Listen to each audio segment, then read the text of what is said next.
שלום לכולם, אנחנו כאן ב-iAndroid, הורדנו את משחק ה-GTA 3, רצינו להראות לכם אותו. את GTA 3 כולכם מכירים מקונסולות המשחקים השונות. המשחק מתקיים בליברטי סיטי.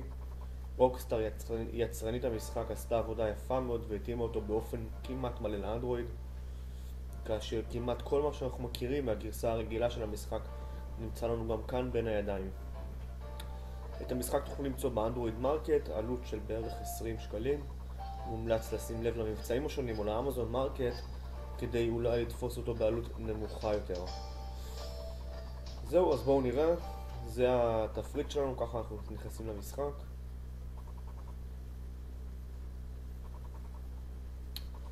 ומיד אחרי הסרטים שמגיעים ממש עוד כמה שניות, נראה איך המשחק עצמו מתנהל.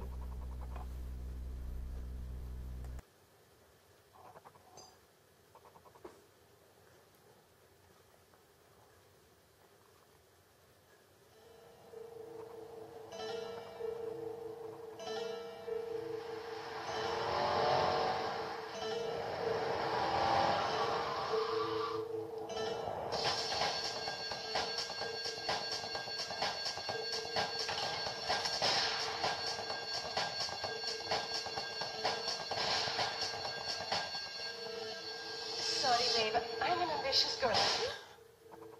You're just a small time.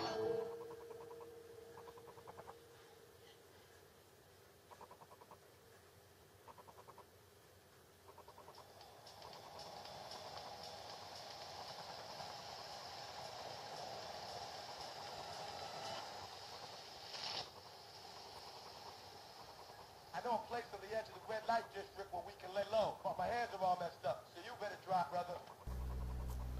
אז זה המשחק שלנו.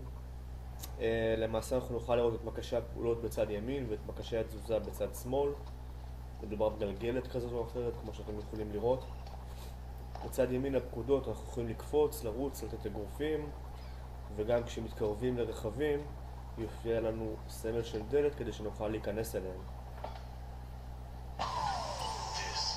כשאנחנו בתוך רכב יופיעו מקשי דרשות וחצים כדי שנוכל לזוז ימין שמאל. ככה זה מתבצע. בשלב מסוים אנחנו כמובן יכולים לרדת מהרכב ולהתערבב עם שאר האוכלוסייה וגם לריב אם אנחנו רוצים.